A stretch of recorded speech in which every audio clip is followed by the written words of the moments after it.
Now, we know, of course, it's a daily reality for many people in South Africa, the issue of guns and violence. And this story was just one of those that got a lot of people reacting to, again, the number of guns in our country, whether legal or illegal. That's where it goes to our next conversation. Gun Free South Africa has reiterated its call for stricter gun control. The organisation believes a central registry for firearms is actually a good starting point. Well, let's get the details of how this would look, how this would work, and will it be effective. Gun Free South Africa researcher Claire Taylor making time for me this morning. Hello to you, Claire. It's good to have you back on eNCA with us. So let's just talk about the registry first. What does this look like? What's the thinking? So South Africa already has a central firearms registry, and that's responsible for a range of firearm-related functions, including licensing gun owners and registering firearms. But it's been ineffective since it was established, and particularly since South Africa's gun law, the Firearms Control Act, was passed in 2000. There's been real resistance to the work required by police at the Central Firearms Registry. They see the work required of them as being an administrative burden, and they don't see it as a crime-fighting tool.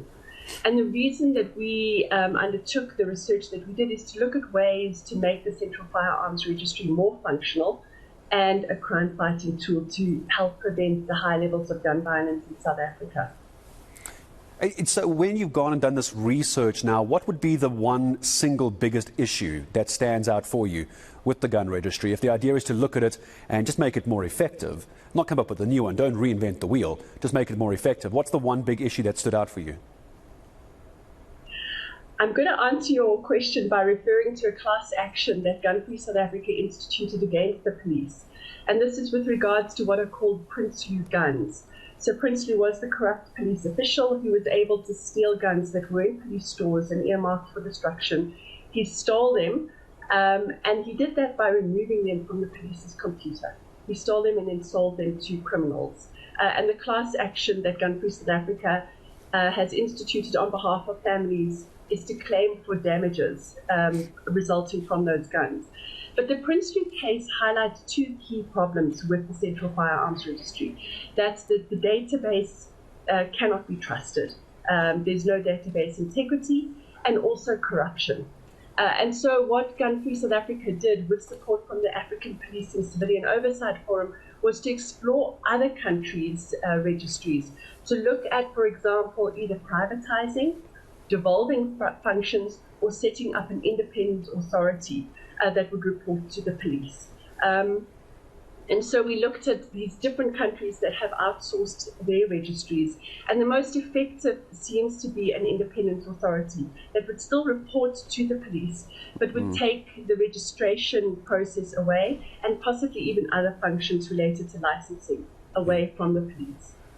How is this going to handle the issue of illegal firearms? Because by having a registry and having willing citizens who want to declare their weapons and have those registered, it doesn't really help the situation with illegal guns, does it? Because there's the biggest problem in the country, isn't it?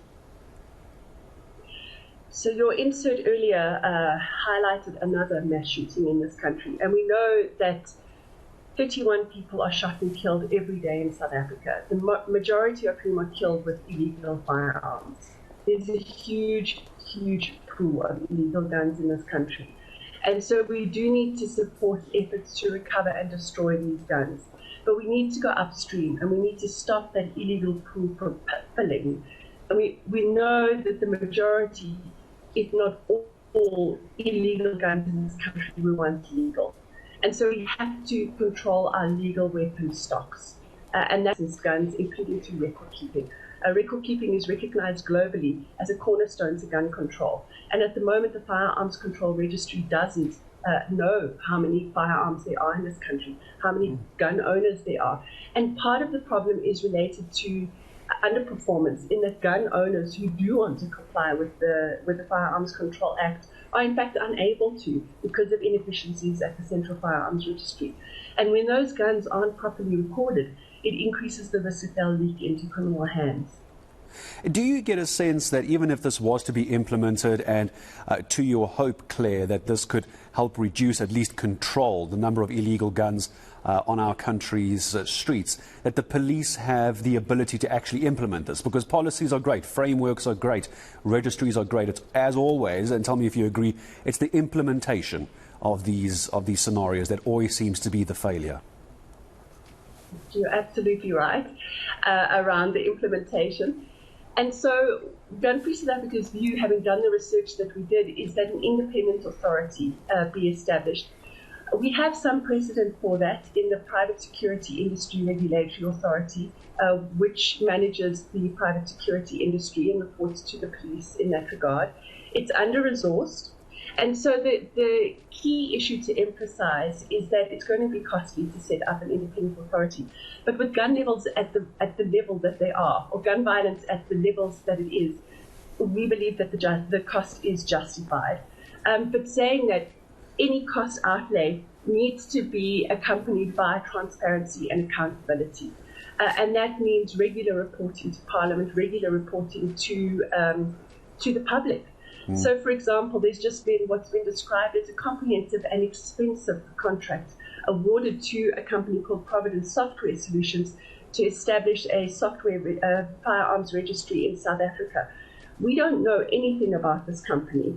We don't know what the terms of the contract are. But what we do know is that a previous contract that was awarded to Waymark Infotech to develop a firearms registry for South Africa was written off as wasteful and fruitless expenditure. And so we need this transparency and accountability to ensure that the mistakes of the past aren't repeated.